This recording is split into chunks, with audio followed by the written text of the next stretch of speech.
بسم الله الرحمن الرحيم الحمد لله رب العالمين والصلاة والسلام على سيدنا ومولانا وحبيبنا وشفينا محمد وآله وأزواجه وذريته وأصحابه وعوانه وأنصار إخوانه إلى يوم الدين. اللهم ربنا أرنا الحق حقا وارزقنا اتباعه وأرنا الباطل باطلا وارزقنا اجتنابه. اللهم أرنا حقائق الأشياء كما هي. ربنا زدنا علما وعملا وإخلاصا يا رب العالمين. اللهم انصر أولياءك في مشارق الأرض ومغاربها. اللهم علم بين قلوبهم وأصلح ذات بينهم. اللهم سدد رميهم وسدد رأيهم وسدد قطعهم وانصرهم على عدوك وعدوهم إنك على كل شيء قدير. اللهم فرج عنا وعن إخواننا في مشارق الأرض ومغاربها. اللهم نفس كربنا وكربهم وثبت أقدامنا وأقدامهم والطف بنا وبهم يا أرحم الراحمين يا رب العالمين. وصل وسلم على سيدنا ومولانا محمد وعلى آل سيدنا ومولانا محمد وبارك وسلم. سبحان ربك رب العزة عما يصفون وسلام على المرسلين والحمد لله رب العالمين. آمین آمین یا رب العالمین. اچھا جی، وجہ تسمیہ کتاب. ولما كانت وقعت الإشارة إلى سر التكليف والمجازات وأسرار الشرائع المنزلة إلى الرحمة المهداة بقوله تعالى فلله الحجة البالغة وهذه الرسالة شعبة منها نابغة وبدور من أفكها بازغة حسن أن تسمى حجة الله البالغة. حسبي الله ونعم الوكيل ولا حول ولا قوة إلا بالله العلي العظيم. ترجمہ میں کتاب کی وجہ تسمیہ. اور چونکہ ارشاد باری تعالیٰ ہے فللہ الحجت البالغہ، پس حجت پوری. حجت تو کہتے ہیں دلیل کو، اس کی جمع حجج ہے.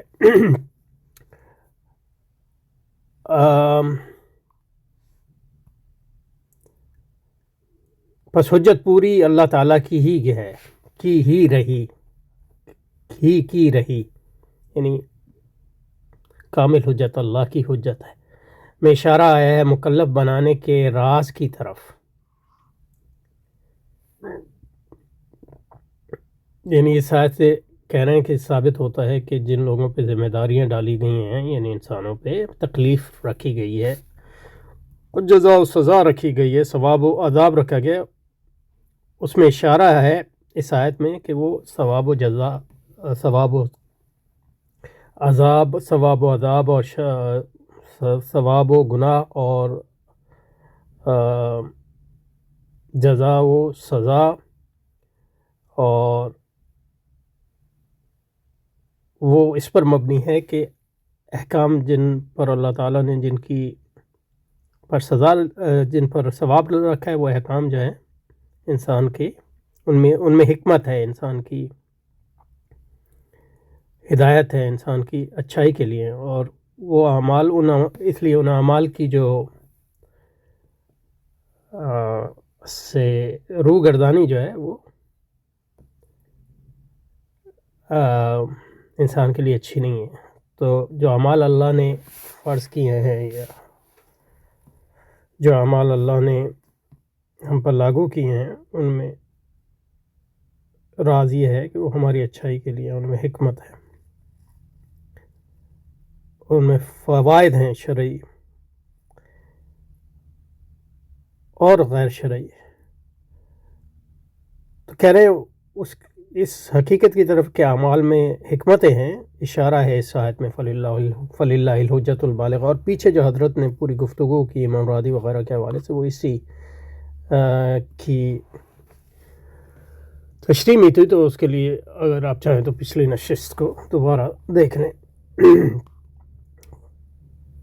تو میں اشارہ ہے کہ مغلب بنانے کے راز کی طرف اور اعمال کے اچھے برے بدلے کی حکمت کی طرف اور ہدیہ کی ہوئی مہربانی یعنی ذات نبوی کی طرف نازل کردہ شریعت کے رموز کی طرف. اور یہ کتاب اسی سے پھوٹنے والی ایک ٹہنی ہے، یعنی کتاب حجت اللہ البالغہ، اور اسی کے افق سے طلوع ہونے والے چاند ہے۔ تو اس کتاب کا نام حجت اللہ البالغہ کامل برہان الہی رکھنا مناسب معلوم ہوا۔ اللہ تعالیٰ میرے لیے کافی اور وہ بہترین کارساز ہیں، اور اللہ تعالیٰ برتر و بالا کے سوا کوئی طاقت و قوت نہیں۔ ترجمہ بڑا مشکل کیا ہے۔ جو فارسی ترجمہ ہمارے پاس ہے اس کتاب کا، وہ چوں اشارہ بفلسفہ تکلیف، یہ ترجمہ ہے لما کان وقت اشارہ الی سر تکلیف۔ تو سر تکلیف، سر کہتے ہیں راز کو، تو یہاں اس کا ترجمہ فلسفہ کیا۔ وہ مجازات، مجازات کا مطلب ہے جزا و سزا۔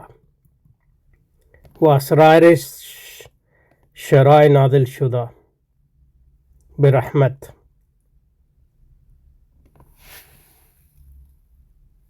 دربر گیرندہ ہدایت، جو شریعت نازل کی اللہ تعالیٰ نے،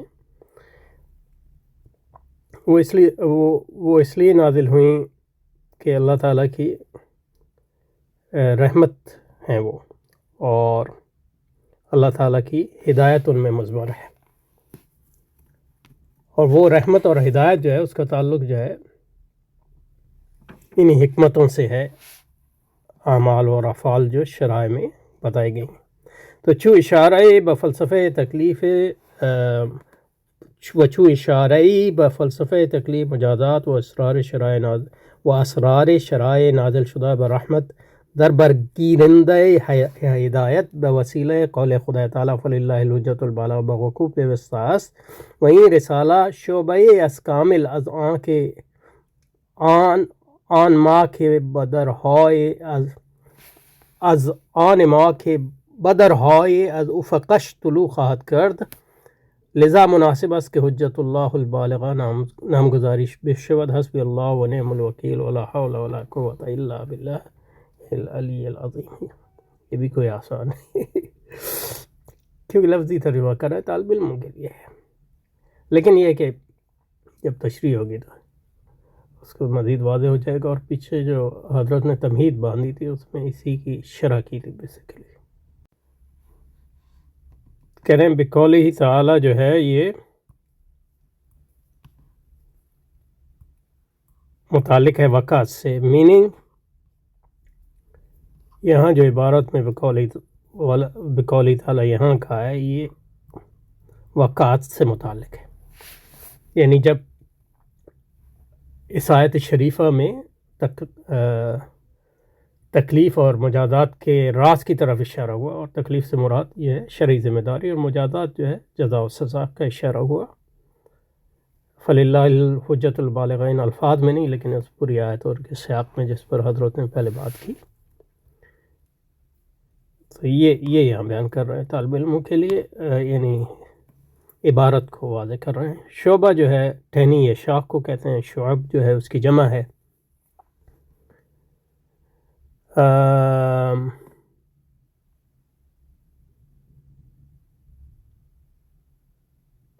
اردو میں بھی ہمارے ہاں اس میں شعبہ جات انہی معنوں میں، یونیورسٹی کے شعبہ جات یا اداروں کے شعبہ جات وغیرہ جو ہوتے ہیں، تو یہاں اس کی بات بیان کر رہے ہیں۔ واسراج منظم الرحمن وہذہ الرسالۃ، یعنی یہ کتاب شعبۃ منہا اسرار و شرائع کی طرف ہو سکتا ہے، یہ حجت اللہ البالغہ کی طرف ہو سکتا ہے، اس کا اشارہ منہا نابغہ، وہذہ شعبۃ منہا، اس سے نابغۃ، نابغہ از نبو فادال نون، یعنی پتہ اس سے کس کی طرف اشارہ کر رہے ہیں، وہ آپ کی طرف ہے۔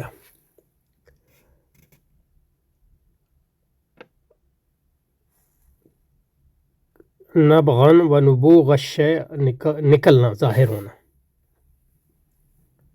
اور بازغہ بزغت الشمس، طلوع ہونا۔ اور اس میں حضرت کی جو دوسری کتاب ہے یہاں بدور کا لفظ بھی استعمال ہوا، اور بازغہ کا اب یہ نہیں پتہ کہ وہ حجت سے پہلے لکھی گئی تھی، لیکن اس کی طرف بھی اشارہ ہے۔ البدور البازغہ جو ہے ایک کتاب ہے حضرت کی دوسری۔ حسن اتنا خوبصورت ہونا، اچھا ہونا۔ حجت اللہ البالغہ کہہ رہے مفعول ثانی ہے تسمہ کا۔ اب یہ نہیں پتہ کہ کیسے یہ ہے نا، وہیں وحسن ان تسمى حجت اللہ البالغہ، تسمى لگ رہا ہے حجت اللہ البالغہ، اس کا جو ہے مفعول کیا کہتے ہیں اس کو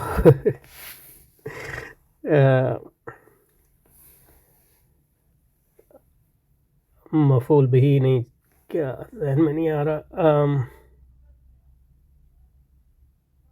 لا حول ولا قوت الا باللہ، اللہم صلی اللہ، کیونکہ تسمہ جو ہے مجہول ہے تو یہ اس کا جو ہے کام مقام فاعل یا جو بھی اس کو کہتے ہیں۔ اب یہ کس طرح کہہ رہے ہیں اس کا مفعول ثانی ہے، یہ میری سمجھ میں نہیں آیا، کسی اگر سمجھ میں آیا ہو تو وہ بتا دیں۔ بہرحال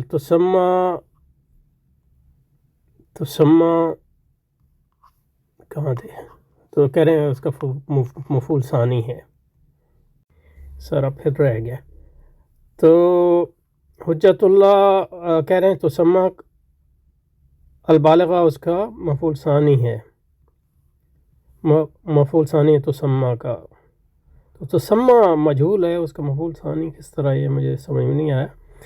البالغہ اور حسنہ جو ہے وہ کہاں ہے اصل عبارت، وَهَذِهِ الرِّسَالَةُ شُعْبَةٌ مِّن شُعَبِ وَلَمَّا كَانَ وَقْتُ الْإِلَى سِرِّ التَّكْلِيفِ وَالْمُنَاجَاتِ وَأَسْرَارِ الشَّرَائِعِ الْمُنَزَّلَةِ إِلَى الرَّحْمَةِ الْمُهْدَاةِ، اس سے رسول اکرم مراد ہے، شریعت مراد نہیں۔ بقوله تعالیٰ فَلِلَّهِ الْحُجَّةُ اللَّهُ الْبَالِغَةُ وَهَذِهِ الرِّسَالَةُ شُعْبَةٌ مِّنْهَا نَابِغَةٌ وَبُدُورٌ مِّنْهَا مِنْ أُفُقِهَا بَادِغَةٌ حَسُنَ أَن تُسَمَّى حجت اللہ البالغہ۔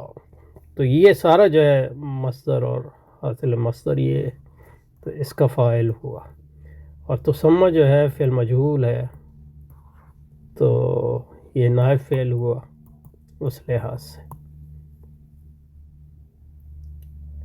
نائب مفعول، اور یہ فعل اور فاعل بلکہ جو ہے حسنہ کا فاعل ہوا میرے نزدیک ڈزنٹ میٹر۔ تو حضرت کہہ رہے ہیں دوسرا مفعول ہے، یہ مجھے سمجھ میں نہیں آیا۔ اور اعمال کے اچھے برے بدلے کی حکمت اور ہدیے کی مہربانی، یعنی ذات میں نافذ شریعت۔ البالغہ کہہ رہے ہیں البینہ، واضح دلیل، التی بلغت غایت المتانت والقوت علی اثبات الاثبات، روح المعانی جو تفسیر کتاب اس سے نقل کیا، یعنی صاف اور واضح دلیل جو نہایت درجہ قوی اور اعلیٰ درجے کی مثبت مدعا ہو، یعنی مدعا۔ رحمت المہدات سے مراد ذات نبی پاک ہے، آپ حسب باری تعالیٰ وما ارسلناک الا رحمت للعالمین، رحمت کائنات ہیں۔ مہدات مفعول، ہدیے کی مفعول ہے، یعنی اس میں مفعول ہے ہدیے کی ہوئی چیز۔ آپ صلی اللہ علیہ وسلم کی ذات آپ کی امت کے لیے ایک قیمتی ہدیہ جو بلا استحقاق دیا گیا ہے، بس امت کو اس نعمت کی قدر کرنی چاہیے، اور آپ کی تعظیم اور پیروی میں ذرا کوتاہی نہیں کرنی چاہیے، کیا شک ہے۔ صلی علی محمد وعلی محمد کما صلیت علی ابراہیم وعلی آل ابراہیم انک حمید مجید، اللہم بارک علی محمد وعلی آل محمد کما بارکت علی ابراہیم وعلی آل ابراہیم فی العالمین انک حمید۔ تو آج جو ہم نے پڑھا ہے یہاں سے ولما کانت، انشاءاللہ اس عربی کتاب کا الگ سے مطالعہ کریں گے، لیکن اس کو ساتھ ساتھ میں دیکھ رہا ہوں۔ علماء کانت وقعت الاشارہ الی سر تکلیف ہے، کیونکہ اس میں جو شرح کے مقابلے میں مختلف حواشی ہیں کبھی کبھی۔ علماء کانت وقعت الاشارہ الی سر تکلیف والمجازات واسرار الشرائع المنزلہ الی الرحمۃ المہدات بقولہ تعالی فللہ الحجۃ البالغہ وہذہ الرسالۃ شعبۃ منہا نابغہ وبدور بدر کی جمع بدور من افقها بازغہ حسن ان تسمى حجت اللہ البالغہ۔ حسنا ان تسمى هي تو حجت اللہ البالغ حسبی اللہ ونعم الوکیل ولا حول ولا قوة الا باللہ العلی العظیم. تو اس میں جو ہے جو حواشی ہیں 3 ہیں. پہلے میں فرمایا یہ جو یہاں حاشیہ دیا ہے یہ وہی جو اردو شرح میں پہلے بیان کیا اس عبارت سے جس کو ہم نے پچھلی نشست میں کیا تھا. قال تعالی الانعام 148-49 سیقول الذین اشرکوا لو شاء اللہ ما اشرکنا ولا آباؤنا ولا حرمنا من شیء احتجوا فی دفع دعوت النبی صلی اللہ علیہ وسلم بان قالوا كل ما حصل منا من الشرک وتحریم الثواب وغیرہ فهو بمشیۃ اللہ تعالی. یہ کل جو ہم نے اس کی تشریح کی یہ کہتے تھے کہ یہ سب مشیت اللہ کی، تو اللہ کی مرضی نہ ہوتی تو ہم اس کا کیسے ہو سکتا ہے کہ ہم اللہ کی مرضی کے خلاف کوئی کام کر سکیں. تو ہم یہ گناہ کرتے ہیں اللہ کی مرضی سے ہیں، یہ وہ کہتے ہیں. وَإِذَا شَاءَ اللَّهُ مِنَّا ذَلِكَ فَكَيْفَ يُمْكِنُنَا التَّرْكُ وَإِذَا كُنَّا عَاجِزِينَ عَنْ تَرْكِهِ فَكَيْفَ يَأْمُرُنَا بِتَرْكِهِ. تو کفار ان کی دلیل یہ تھی، بودھی دلیل جس کو قرآن نے کہا. اس کے بارے میں اس کے مقابل میں قرآن نے یعنی حجت اللہ البالغہ ہے قرآن. وہ حلفی یعنی مطلب یہ کہ یہ کیسے ہو سکتا ہے کہ اللہ اگر چاہتا تو ہم اس کے چاہنے کے خلاف کر سکتے. تو اس میں جو بات ہم نے پچھلی دفعہ کی جو دلیل ہے قرآن کی وہ یہ ہے کہ اللہ کی مشیت 2 طرح کی ہے. ایک اس کی کونی مشیت ہے، ظاہر تم اس کی کونی مشیت کی مخالفت نہیں کر سکتے، لیکن اس کی تشریعی مشیت یہ ہے کہ تم کو محدود آزادی دی اور تاکہ وہ دیکھے کہ تم ثواب کرتے ہو. یا تو اس کی تشریح مشیت نے تم کو آزادی دی، کونی آزادی دی محدود تاکہ تمہیں جانچ سکے. لیکن اس کی جو شرعی مشیت ہے وہ یہ ہے کہ تم اس کی ہدایت پہ چلو اور گناہ نہ کرو، اس لیے وہ تمہیں ہدایت پہ. تو یہ ایک طرح سے قرآن جو بتا رہا ہے کہ یہ فیلسی ہے، یعنی اغلوطہ ہے. وَهَلْ فِي وُسْعِنَا وَطَاقَتِنَا أَن نَّأْتِيَ بِفِعْلِنَا عَلَىٰ خِلَافِ مَشِيَّةِ اللَّهِ تَعَالَىٰ فَدَعْوَةُ الرَّسُولِ باطلة فرد الله تعالى عليهم فقال كذلك كذب الذين من قبلهم حتى ذاقوا بأسنا أي لو كان قولكم حقا فلماذا أصابهم العذاب. یعنی اللہ کوئی ظالم تو ہے نہیں، عدل والا ہے، عدل کرتا ہے، تو پھر وہ ان کو عذاب کیوں دیا اگر تمہارا یہ قول سچا ہے جنہوں نے اللہ کے قول مخالف. قل هل عندكم من علم يصح الاحتجاج بھی، کیا تمہارے پاس کوئی علم ہے جس کی بنیاد پر یہ دلیل تم نے کھڑی کی ہے. فتخرجوه لنا، اگر ہے تو لے آؤ. ولكن لم يجدوا الدليل الناصع فقال ان تتبعون الا الظن. تو تمہارے پاس دلیل نہیں ہے تو اس کا مطلب ہے اٹکل پنیا، یعنی وہم و گمان پہ تمہاری بات کر رہا ہے، اور وہم و گمان جو ہے حق تک نہیں پہنچا سکتا. وَالظَّنُّ لَا يُغْنِي مِنَ الْحَقِّ شَيْئًا. یہاں ظن سے مراد جو ہے یعنی مطلب علم کے بغیر جو چیز ہے. باقی علوم اسلامیہ میں جو ظن کی اصطلاحی تعریف ہوتی ہے وہ الگ ہے. اس لیے یہ یاد رکھنا چاہیے کہ قرآن عربی یہ ضروری نہیں کہ اصطلاحات ساری وہ عربی زبان یا قرآن کے استعمال کے مطابق ہوں. وَإِنْ أَنْتُمْ إِلَّا تَخْرُصُونَ. اور عربی زبان میں یہ ظن جو ہے یقین کے معنی میں بھی استعمال ہوتا ہے، تو یہ دیکھنا پڑتا ہے کہ کہاں کس چیز کے معنی میں استعمال ہوا ہے. وَالظَّنُّ لَا يُغْنِي مِنَ الْحَقِّ، یہاں وہم کے بارے میں یعنی بلا علم کسی چیز کا دعویٰ کرنا. وَإِنْ أَنْتُمْ إِلَّا تَخْرُصُونَ وَالْخَرْصُ أَقْبَحُ أَنْوَاعُ الْكَذِبِ. قل فللہ الحجۃ البالغہ البینہ الواضحہ التي بلغت غایۃ المتانۃ والقوۃ علی الاثبات. یہ اردو میں بھی نقل کیا انہوں نے رول معانی سے. وذلک ان اللہ تعالیٰ آتاہم عقولا کاملہ، ان کو کامل عقل عطا کی، یعنی ان کے مقام کے مطابق. ورنہ وافہاما وافیہ، یہ بھی پچھلی بار یہ پوری اردو شرح میں آ چکا ہے، اس لیے میں اس کو زیادہ اس میں جائیں. وافہاما وافیہ وآذانا سامعہ وعیونا باصرہ وقلوبا واعیہ وَأَقْدَرَهُمْ عَلَى الْخَيْرِ وَالشَّرِّ، قدرت دی ان کو خیر اور شر کی محدود قدرت دی. فَكَلَّفَهُمْ بِالشَّرَائِعِ، اور اسی قدرت کی بنا پہ شرعی معنی میں ان کو مکلف کرا دیا، ذمہ دار کرا دیا. اقتضا تکلیف، اور تکلیف کا تقاضا یہ ہے کہ ثواب اور حساب و کتاب ہو، جزا اور سزا ہو، کیونکہ مکلف کرا دیا. پابند یعنی مکلف کا مطلب ہے ذمہ دار ٹھہرایا. کس بنیاد پہ ذمہ دار ٹھہرایا؟ وہ محدود جو خیر اور شر پر قدرت حق کرنے کی اور حق سے جن کی جو محدود قدرت دی ہے اس کے مطابق. وَهَذَا هُوَ السِّرُّ الشَّرِيعَةِ الْمُنَزَّلَةِ، اور یہ راز ہے رسول پاک کی شریعت کا. راز کیا ہے کہ اللہ تعالیٰ نے آپ کو خیر اور شر کی ایک قدرت دی ہے محدود، تاکہ دیکھے، اور اسی کی بنیاد پہ تمہیں ذمہ دار بنایا ہے.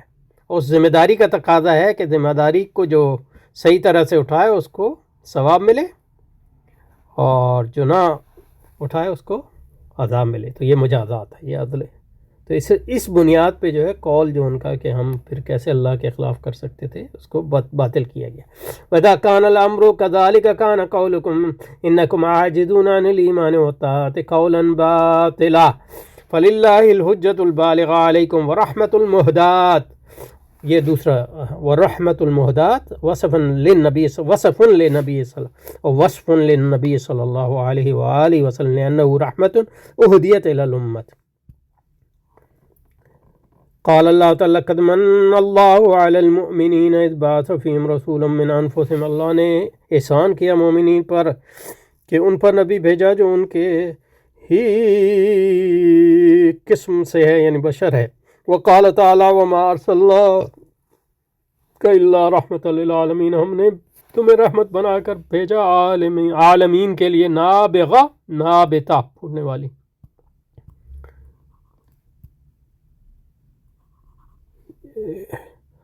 اور حجت اللہ کہ یہاں بھی کہہ رہے ہیں مفعول ثانی ہے تو سما کا.